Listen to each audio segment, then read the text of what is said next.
Okay, so welcome back to the second part of the keyword research. So picking up where we left off on the first module related to keyword research, another factor besides keyword intent that you should consider is search volume and competition. You really want to look for keywords that have good monthly search volume, ideally somewhere in the range of 10 to 100 or more searches per month. As we did earlier, you do want to make sure that you have your geo-targeting set up top to where 80% of your customers would be before looking at search volume.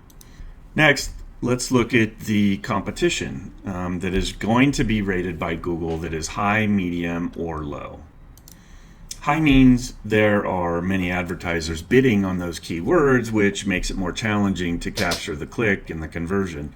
Ideally, choosing a good mix of high and medium competition keywords is important, but intent is still the primary factor, so don't choose a keyword if the intent doesn't align well. And choose some low competition keywords too if you can find them. For example, here's walk-in lash extensions near me. Now that competition is medium. I've seen it low as well, so that will vary sometimes. But that's probably medium or low because most spas or salons want you to reserve an appointment, and so people probably aren't as likely to use it.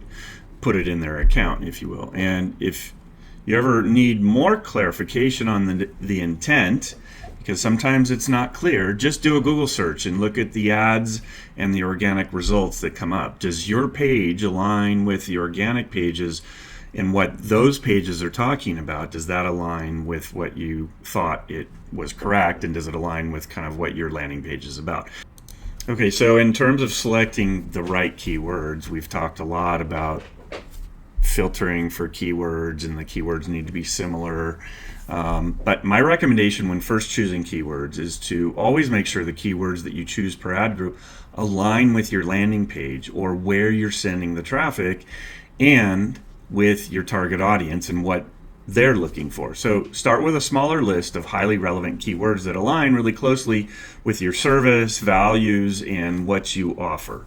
A good number of keywords for an ad group is somewhere between 5 to 20 keywords. So I'm going to choose a handful of keywords here.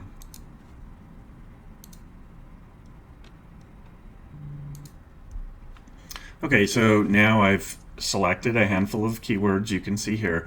Let's go ahead and add them to our account. So click on the ellipsis there for more and click on add to count.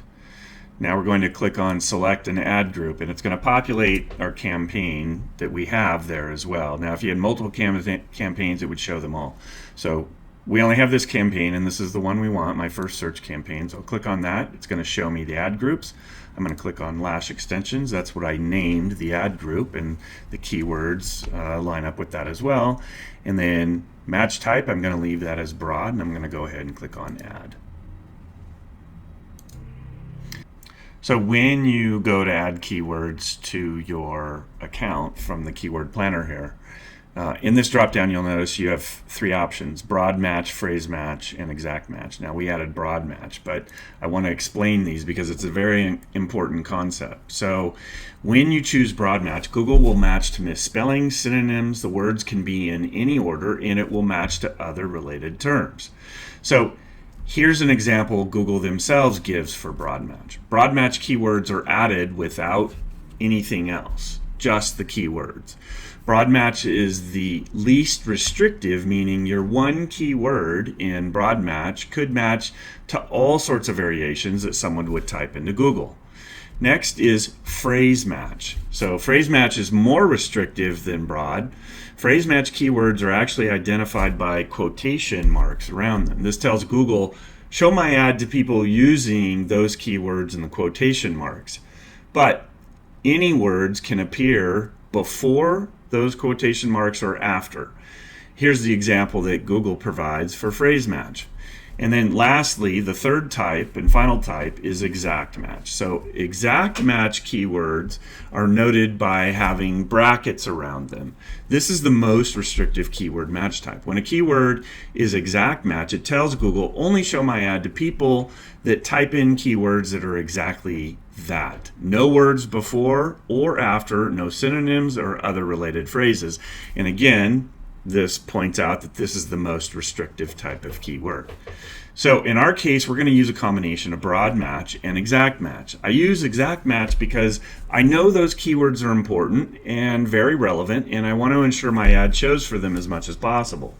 Now, if I only used exact match, it may be so restrictive, it doesn't match to any variations, or something like if the keyword was Lash Studio and that was in brackets, that would not match Lash Studio Temecula, which is, I'm in Temecula, so I would miss out on that. So that's why we use broad match as well. There's just not enough volume sometimes with exact match. So we then layer on broad match keywords, which will again expose us to other valuable keywords we didn't think of, or perhaps that people are searching for.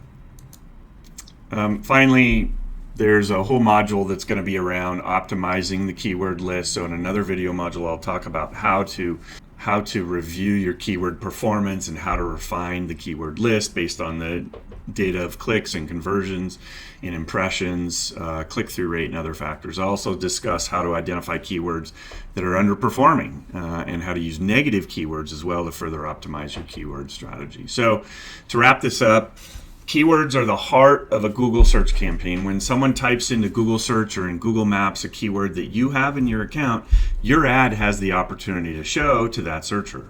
Now, keep in mind that your ad will not likely show to every searcher for a whole host of reasons, part of which is based on your ad budget.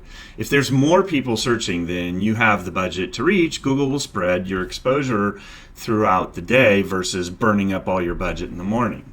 For example, if the daily search volume, let's say, was 500 searches and the average cost per click was $2 and your budget was $20 per day, clearly you can't have your ad show all those times. So Google will spread out your budget and your exposure and pace it according to your budget. And so just remember that doing anecdotal searches to get your ad to show is not going to be representative of the actual performance or any reflection of how the campaign is performing, because it's very common people will go to Google and they'll do a search and they'll be like, oh, my ad's not showing, it's not running, it's not working, and that's not the case. This is typically one of the primary reasons why you won't find your ad. So finally, I do encourage you to experiment and refine your keyword strategy over time. Effective keyword research is an ongoing process. So this is the end of the keyword research module. Let's move on to the next module.